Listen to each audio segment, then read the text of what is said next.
Olá, bem-vindos a mais uma aula de ciências. Eu sou a professora Jéssica e na aula de hoje veremos sobre a separação de misturas, transformações químicas. Vamos lá? Então, na nossa aula passada, a gente estudou um pouquinho sobre o que eram misturas e o que eram substâncias. Agora a gente vai ver como é que a gente faz para fazer a separação de misturas que são heterogêneas, ou seja, aquelas misturas que eu consigo identificar diferentes fases. Como vocês podem ver aí, se eu misturar óleo, água e areia, eu consigo ter a distinção aí em 3 níveis. O óleo vai ficar mais em cima porque ele é mais denso que a água, e a areia, como é menos densa, vai ficar lá no fundo. E aí, a separação de misturas é um processo bastante importante, porque é assim que eu vou conseguir separar 2 ou mais substâncias que são diferentes. E a mistura, para a gente não esquecer, ela é a combinação de 2 ou mais substâncias, podendo ser então homogênea ou heterogênea, mas nesse caso da imagem a gente visualiza uma que seja heterogênea. E aí, quando eu falo desse processo de separação de misturas, é importante por quê? Porque eu tenho materiais encontrados na natureza, que como a gente viu no Exercitando também das últimas aulas, que nem sempre vai ser fácil, né? Vou ter uma facilidade de encontrar ele na sua forma pura, ou seja, ele pode estar aí misturado com vários outros elementos, e aí eu vou precisar em algum momento fazer uma separação, caso eu necessite fazer o uso dele. E aí, vocês podem observar que eu posso ter diferentes tipos de misturas. Eu posso ter a mistura bifásica, quando eu tenho apenas 2 fases. Tenho a mistura trifásica, quando eu tenho o resultado de 3 fases distintas, como a gente viu ainda agora, né? Água, óleo e areia. E tenho ainda a mistura polifásica, quando eu consigo ter mais elementos ainda misturados, que podem ser aí 4, né? E aí eu preciso em algum momento separá-los. Quais são os métodos que podem ocorrer? Existem os principais processos, que é o que a gente vai ver hoje. Mas antes, a gente também precisa entender que existe uma diferença entre solvente, soluto e solução. Acho que vocês já ouviram uma frase que diz o seguinte, que a água é um solvente universal. Por quê? Porque ela consegue dissolver um grande número de solutos. Então, basicamente, o soluto vai ser aquela substância que eu vou adicionar, né? E aí, se eu conseguir misturá-la, eu vou ter o que eu chamo de uma solução. Então, quando eu falo das misturas homogêneas ou soluções, como a gente já viu, vai ter apenas uma única fase e eu não vou conseguir distinguir, não vou conseguir diferenciar visualmente quais são os materiais que estão a formando, tá? E aí, o material que está em maior quantidade é o que eu chamo de solvente, como eu mostrei para vocês, e os demais componentes da minha mistura vão receber o nome de soluto. O que é importante eu saber também sobre isso, antes de entrar necessariamente em cada método de separação de mistura? Que o processo de separação ele vai ser escolhido dependendo de alguns critérios. E quais são esses critérios? Pode ser o tipo de mistura envolvida, se ela é homogênea ou heterogênea, se a natureza dos elementos químicos, como é que é, né? Quais são as suas características, e também ver a respeito da densidade, da temperatura e até mesmo da solubilidade dos elementos. Então, tudo isso vai ser um critério base para que eu possa definir qual o tipo de separação mais adequada. E aí, quando eu falo da separação de misturas, eu tenho, por exemplo, a questão da decantação. O que é a decantação? Vai ser um método que ele se baseia na diferença de densidade das fases de uma mistura heterogênea. Lembra que eu mostrei lá água e óleo? Eles têm densidades diferentes. Aí vocês podem ver, por exemplo, tem a água, tem a terra, eu consigo separar essa água da terra. Pode ser o processo de decantação, onde a terra vai ficar lá no fundo. Então é possível, será que é possível também, aliás, eu separar os componentes de uma mistura homogênea, como o açúcar que está dissolvido na água? Então, eu tenho o processo de filtração, por exemplo, lembra quando vai fazer o café? Você não vai deixar ali o pó misturado na água, você geralmente vai levar até um filtro para que você retire somente o líquido, né, que você extraiu depois da mistura do pó. Então, a filtração já é um processo para separar os componentes de uma mistura heterogênea que se baseia na diferença de tamanho das partículas. As partículas que são maiores tendem a ficar retidas. E, além disso, nós temos outros processos também. Um processo bastante importante é o processo de evaporação, que é o processo utilizado para conseguir extrair o sal da água, e assim a gente tem a fabricação do sal de cozinha que a gente utiliza no nosso dia a dia. Então, ele é extremamente importante, né? Aqui vai acontecer a evaporação, ou seja, vai ser eliminado o líquido e vai ficar somente a parte sólida. E temos também um processo de destilação. Quais que são as características do processo de destilação? Aqui eu vou separar os componentes de uma mistura homogênea, dependendo aí da temperatura de ebulição de cada um deles, tá bom? E pode ser a destilação simples, né?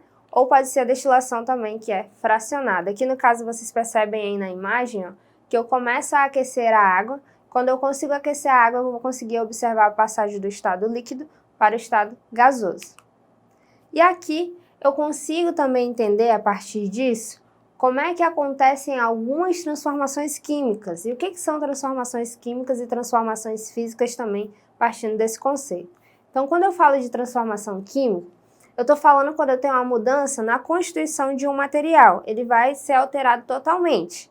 Já quando eu falo de uma transformação física, eu só posso estar mudando ali o seu estado daquele momento, mas depois pode retornar sem alterar necessariamente suas propriedades. Por exemplo, se você tira uma manteiga da geladeira e deixa ali a noite toda fora, quando for amanhecer, você vai ver que aquela manteiga ela não está congelada, não está assim tão sólida, ela vai estar no estado mais líquido. Mas ela não vai perder a sua composição, vai continuar com o mesmo sabor.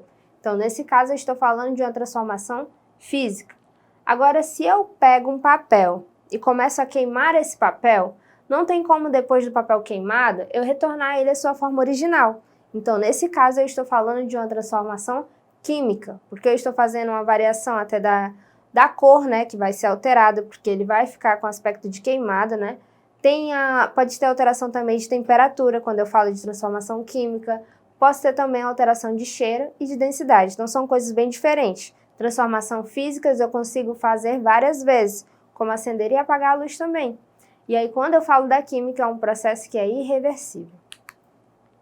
E aqui, né, a gente tem aí mais alguns exemplos de transformações químicas, que é quando existe a formação de novas substâncias. Quando é que eu consigo observar isso no meu dia a dia? Eu tenho aí algumas das situações mais comuns, como por exemplo, quando você vai grelhar um bife, né, que ele vai passar de cru para uma situação um pouco mais cozida, né? Tem a fruta, que ela sofre o processo de amadurecimento na fruteira, né? Tem também o fósforo, quando ele é aceso, ele vai sofrer uma transformação. A fotossíntese em si é um processo também de transformação química, porque a partir da luz solar, da captação da luz solar, eu tenho a transformação aí em energia, que é o que a planta precisa. E até mesmo o processo de um ferro enferrujando também é um exemplo de uma transformação química, tá? E aí, o que permite verificar que isso realmente aconteceu? O que me faz ver isso, né? Como eu já disse para vocês, eu vou ter uma alteração da cor, eu posso ter a liberação de um novo gás, eu posso ter a formação de um sólido, a formação de uma chama, o aparecimento de um outro cheiro, de um novo cheiro, né? E o desaparecimento das substâncias iniciais. Quando uma casa, por exemplo, começa a pegar fogo assim de repente, você percebe que o cheiro que ela estava anteriormente vai ser modificado, porque vai começar a adquirir, né, o cheiro do processo de queima, tá? E aqui alguns tipos de transformações químicas também que acontecem. Quais são? A gente tem por junção de substâncias ou pode ser por ação da luz. Quando eu falo por ação de substâncias, eu estou falando, por exemplo, da formação aí, como vocês podem ver na imagem, a formação de precipitado amarelo a partir do iodeto de chumbo. E por ação da luz, eu tenho como exemplo a questão da fotossíntese, onde eu tenho a transformação da energia solar em energia química. E a gente também tem aí por ação de calor, que é o que acontece com o cozimento de alimentos, né? Você pega ele em um estado, quando você leva para o fogo e finaliza, você vai ver que vai adquirir uma nova cor, um novo sabor. E tem também por ação mecânica, como é o caso de acender um simples fósforo. Além disso, a gente também tem a ação da corrente elétrica, que acontece através do processo de eletrólise. E aqui, para a gente conseguir fixar um pouco do que eu disse para vocês, a gente tem o nosso exercitando. Temos aí 4 questões para que a gente possa debater o que a gente acabou de ver agora.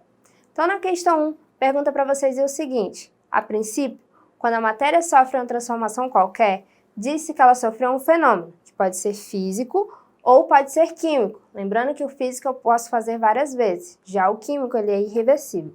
Nesse sentido, considere as seguintes transformações: derretimento das geleiras, degradação dos alimentos no organismo, ou seja, a quebra, né, dos alimentos, ação de um medicamento no organismo e também a produção de energia solar. Então, com relação a essas transformações, o que é correto afirmar? E aí? Então, a gente pode ver que aqui é correto afirmar, e no caso vai ser o seguinte: o derretimento das geleiras e a produção de energia através do Sol vão ser classificados aí como fenômenos físicos. E neste caso, não vai ocorrer uma transformação, e sim uma separação de partículas homogêneas. Aí na questão 2, nós temos a seguinte pergunta: associe as atividades do cotidiano abaixo com as técnicas de laboratório apresentadas a seguir. As situações que a gente tem são as seguintes: preparar cafezinho com café solúvel, preparar um chá de saquinho e coar um suco de laranja. Quais são os métodos que a gente tem como opção? Tem o método de filtração, solubilização, extração e, por último, destilação. E aí, qual que é a sequência correta? Nesse caso, a gente observa que a sequência correta vai ser a seguinte: para preparar um cafezinho com café solúvel, o método que eu vou, a técnica de laboratório que eu vou utilizar vai ser a solubilização. Já quando eu falo sobre preparar um chá de saquinho, eu estou falando da técnica de extração. E por último, quando eu falo de coar um suco de laranja, eu estou falando do método de filtração, tá? E aí, seguindo, na nossa questão 3, a gente tem o seguinte: com a adição de uma solução aquosa de açúcar a uma mistura contendo querosene e areia, são vistas claramente 3 fases, né? Eu consigo ver a distinção em 3 níveis. Para separar cada componente da mistura final, qual seria a melhor sequência? E aí, o que vocês acham? Nesse caso aí, a sequência ideal seria o processo de filtração, né, onde eu consigo ter a separação de partículas. Tem o processo de decantação, né, onde eu consigo deixar bem no fundo aquela que também tem as partículas maiores. E tem o processo de destilação, que é onde eu vou utilizar o processo aí de diferença de temperatura. E por último, a gente tem aí como última questão o seguinte: reações químicas são fenômenos em que necessariamente ocorrem mudanças no quê? E aí? Nesse caso, a gente vê que uma reação química, ela é irreversível. Por quê? Porque vai acontecer uma alteração, vai acontecer uma mudança na natureza das substâncias. Então é isso, gente. Vocês podem rever essa aula na plataforma Eduque e até a próxima aula.